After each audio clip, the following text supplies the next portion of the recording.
Hi, I'm Henry Gerbach. I'm the author of the book, How to Be Happy, A Cat's Guide to Happiness. With me, in this picture here on the left, is my cat Abby, whom the book is about.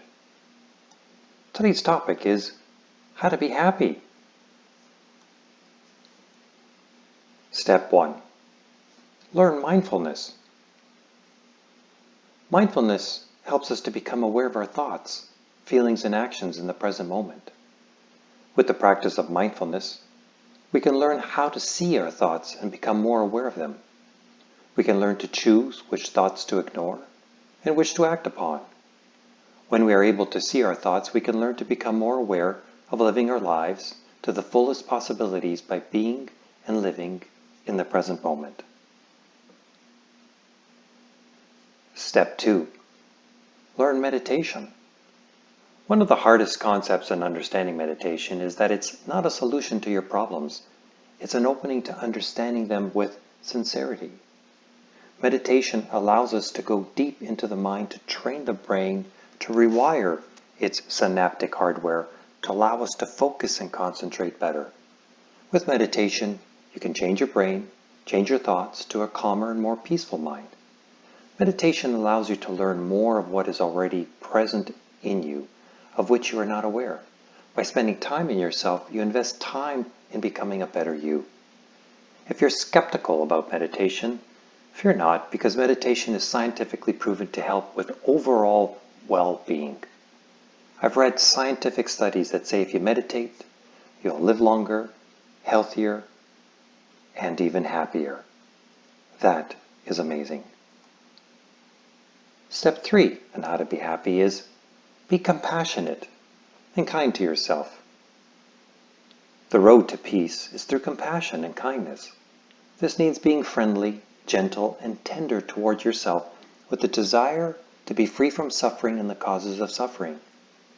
Recognize that your mind and body are imperfect and that every human being is broken in some way. Because of this, you cannot blame or be harsh with yourself.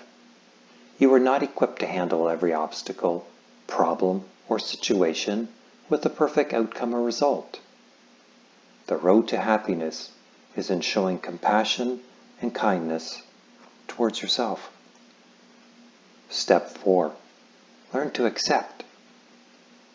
Learning to accept something starts by being aware of what's going on inside you. Being mindful of your thoughts and emotions can help you to begin to accept a situation. Step 5. Learn to accept yourself. Take the time to connect to your true self. Reflect using tools of mindfulness and meditation to help you discover your true nature. Don't try to become someone you're not. At this very moment, you and I are imperfect, and that is perfect enough for us to accept ourselves for who we really are. This does not mean that you should not try to improve who you are. It means you should accept and love who you are. Look inside, see all the good qualities that you like about yourself. Make a list, or better yet, start a journal and write down all the positive things about yourself. Keep in mind that this list or journal is about your inner qualities. You are trying to get to the core of your true inner self. By learning to accept yourself and nurturing your strengths in the context of your environment, you can become a better you. Step 6 in learning how to be happy is learn how to forgive and forget. We all want to be happy. Every moment that you spend feeling negative takes away time when you could feel good. Ask yourself this crucial question. Do I want to suffer less? Yes. Now change your thinking and answer the same question by stating, I want to feel good. The words I want to feel good are an example of a tool that can help you to change your thinking. To remove or at least reduce your suffering, especially from hurtful feelings, you will need to forgive. Start by forgiving yourself for any pain that you're experiencing. Forgive yourself for any wrongdoing that you might have caused. Forgive yourself for feeling angry, spiteful, or any other negative emotion. You can repeat these words, I forgive myself. Equally as important, you'll need to forgive others. It will be difficult to forgive someone who has caused you so much pain, and you might wonder, if I forgive, am I not just allowing myself to get hurt again?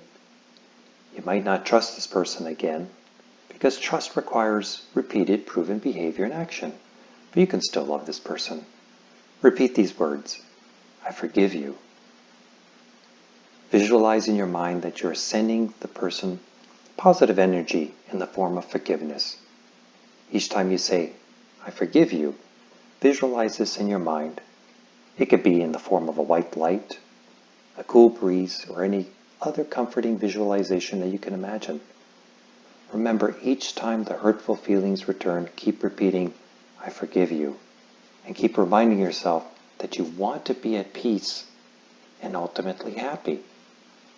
Once you truly feel that you have forgiven both yourself and the other person, send a blessing and wish him or her to be happy also. Releasing yourself from the hurt is the act of forgiveness, and feeling good is the transformational process of letting go. Step 7. Learn how to let go of your ego. The words I and me are descriptive words associated to our egos. The ego keeps the story alive. Let me explain. We all have an image of who we are. We define ourselves through the state of life we're in or the type of work or profession we do. We can be, for example, students, parents, workers, professionals, or athletes. When the image of ourselves becomes the definition of who we are, then we create ego or self-image, pride. This ego begins to grow as we add descriptive behaviors of ourselves. For example, I am a good and strict parent. We can easily become defensive to someone's remarks and advice and perceive them as judgments or accusations because we are defending a mental image of who we are. Say, for example, you're speaking to someone and he or she comments on your weight. Depending on that person and the intent of the comment, you might feel hurt, resentful, or confused. The need to defend yourself might arise for many reasons. For example, it's difficult to lose or gain weight due to your body type, health, or even stress level.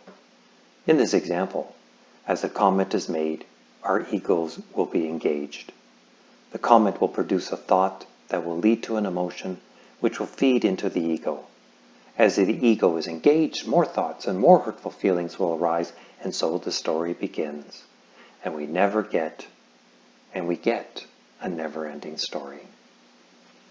If we can remove the need to defend our mental position or image of who we are, then we can learn not to react to our egos. This in turn will allow our minds to be in a calm state. Thus, we'll be able to control our reactions and respond more appropriately. And lastly, step 8. Learn to practice happiness. Being happy is not something you find. You can't find happiness like finding your socks in the drawer. If I say that I'm looking for happiness, that means that I'm looking for it somewhere outside of myself.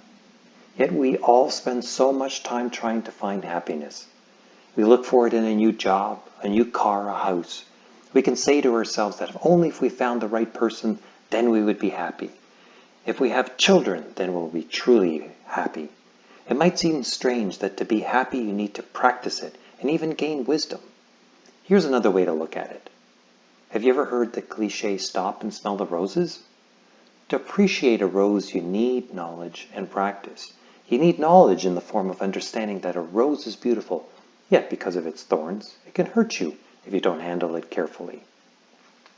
You need practice in the form of mindfulness to be fully present, to feel both appreciation and gratitude. Could you ever feel gratitude and appreciation for a rose if you only seen it in a picture? Or if someone tried to describe what a rose smells like? Stop and smell the roses implies that you focus your attention, be mindful in thoughts and actions on the rose, and use your sense perception of smell to appreciate its rich fragrance that words cannot express. If you want happiness, stop what you're doing and mindfully see and smell what is going on in your body and mind, respectively. Then respond appropriately to ground yourself. Otherwise, unmindful thoughts and actions or thorns can cause suffering to ourselves and to others. Learn more How to Be Abby, A Cat's Guide to Happiness. Thanks for listening, and thanks for watching. Have yourself a great day.